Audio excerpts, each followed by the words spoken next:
قرآن کریم کا اگر آپ مطالعہ کریں تو آپ کو جگہ جگہ عورت کی خوبیاں نظر آئیں گی۔ قرآن نے کئی خواتین کا نام لے کے ان کی تعریف کی ہے۔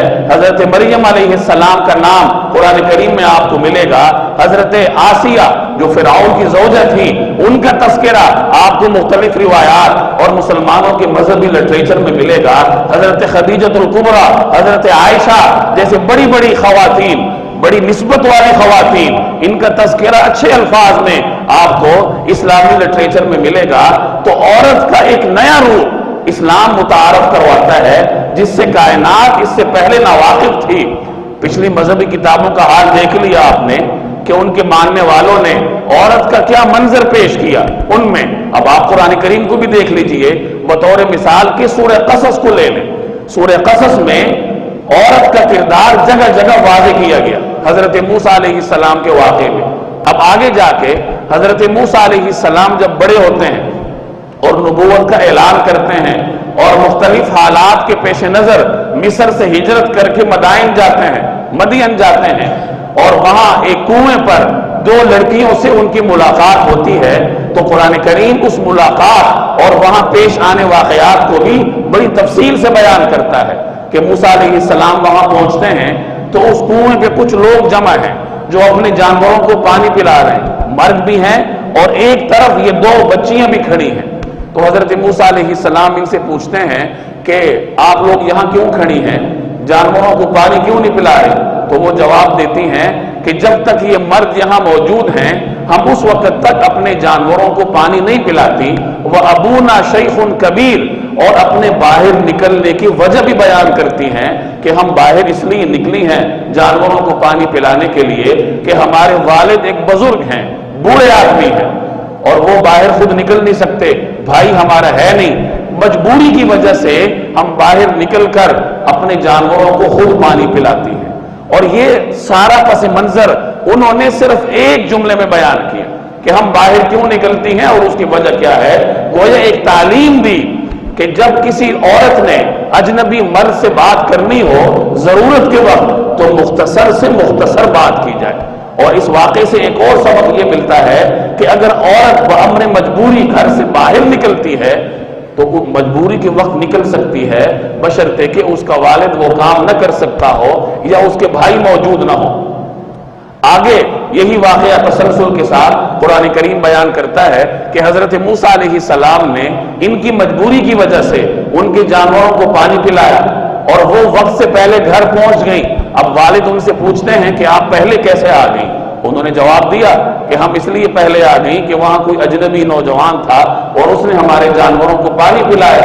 تو والد نے کہا ان کو بلاؤ۔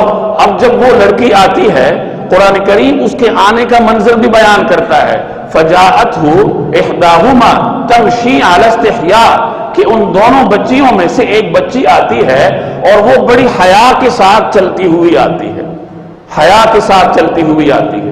اور حضرت عمر رضی اللہ تعالی عنہ اس آیت کی تفسیر بیان فرمایا کرتے تھے کہ وہ جو بہن آتی ہے ایک بچی حضرت موسیٰ علیہ السلام کو بلانے کے لیے آئی تو اس نے گھونگھٹ پہنا ہوا تھا، پردہ کیا ہوا تھا اور حیا کے ساتھ چلتی ہوئی آئی، اور وہ ایسی عورت نہیں تھی جس طرح عام خواتین ہوتی ہیں کہ ہر جگہ گھستی پھریں، بلکہ بڑی حیادار عورت تھی۔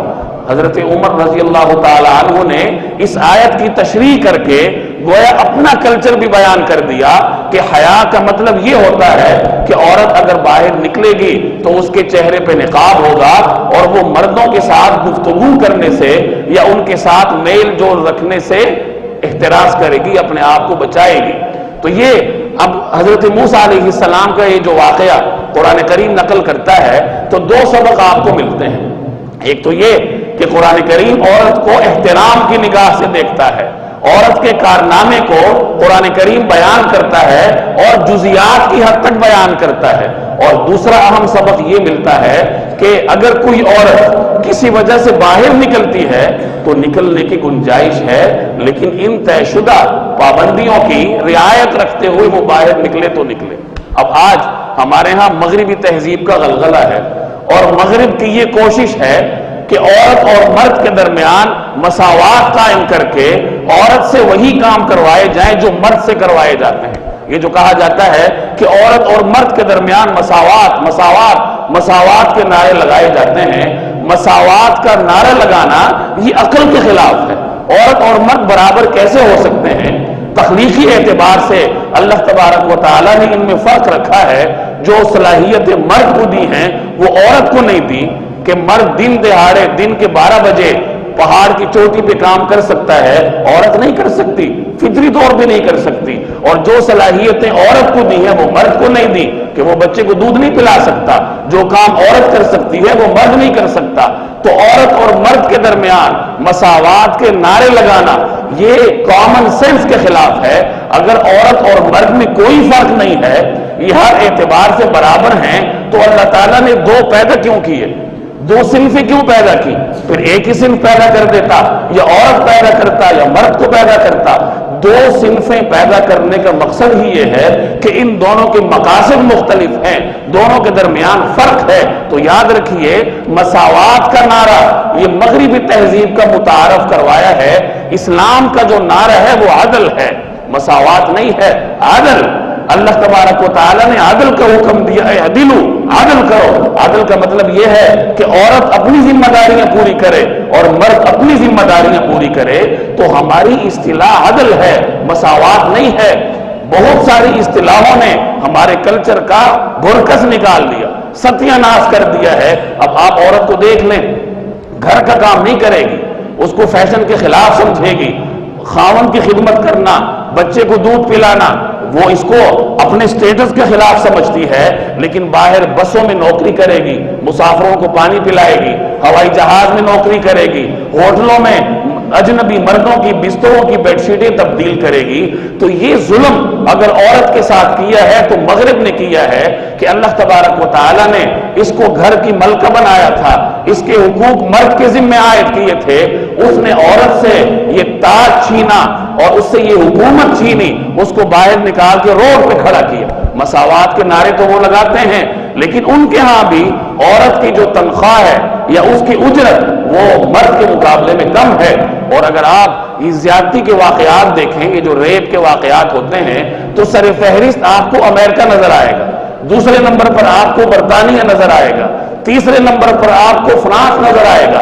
یہ وہی یورپ کے ممالک ہیں جنہوں نے عورت سے اس کی نسوانیت چھینی، اس کی معصومیت چھینی، اس کو گھر کے پردے سے نکال کے باہر مردوں کے درمیان کھڑا کر کے مردوں کی ہوس پوری کرنے کا ذریعہ بنایا، اپنے ہاں کی عورت اور خاندان کا ستیہ ناش کر دیا۔ اب یہی صورتحال ہمارے ہاں ہے۔ تو میرے بھائی، یہ صورتحال اپنی خواتین کو سمجھانے کی ہے کہ مغرب عورت کا خیر خواہ نہیں ہے، وہ عورت کا دشمن ہے، وہ عورت کو اپنی فطرت کے خلاف کام کرنے پر مجبور کرتا ہے۔ اور اسلام نے عورت کو عزت دی ہے۔ یہ تعلیمات اپنی خواتین کو سمجھانے کی ہیں کہ اسلام اگر عورت کو پردے کا حکم دیتا ہے تو وہ عورت کی حفاظت کے لیے ہے، وہ عورت کی عزت کے لیے ہے، وہ اس کو مردوں کی نگاہوں سے بچانے کے لیے ہے۔ اگر ہم یہ صورتحال اپنی خواتین کو سمجھا سکے تو یہ جو ہمارے ہاں واقعات ہو رہے ہیں، روزانہ اخباروں میں آپ دیکھتے ہیں، ٹی وی چینلز پہ آپ دیکھتے ہیں، مختلف قسم کے بدکاری کے واقعات، عجیب و غریب قسم کے انداز کی زیادتیوں کے واقعات، یہ سب مغرب کے کلچر کو اپنانے کے نتائج ہیں جو میں اور آپ بھگت رہے ہیں۔ تو اس پر تنقید کرنے سے شاید عملی فائدہ نہ ہو۔ عملی فائدہ جب ہوگا جب میں اور آپ اپنے گھر کو تبدیل کریں، اپنی بہنوں کو، اپنی بیویوں کو، اپنی بیٹیوں کو اسلام کا نظام سمجھائیں، انہیں پردے کی افادیت بتائیں، بالخصوص چھوٹی بچیوں کو لباس ایسا پہنائیں جو انہیں وقار کی تعلیم دے۔ اب ہمارے ہاں بڑے بڑے مذہبی گھرانوں میں بھی چھوٹی بچیوں کو لباس ایسا پہنایا جاتا ہے واہیات قسم کا کہ وہ اس کی عادی بن جاتی ہیں، اور پھر بڑی ہو کر بھی اسی لباس کو وہ ترغیب دیتی ہیں۔ تو چھوٹی عمر سے بچیوں کی تربیت کرنی پڑتی ہے تاکہ وہ بڑی ہو کر بھی اپنی عصمت اور اپنی معصومیت کو برقرار رکھ سکیں۔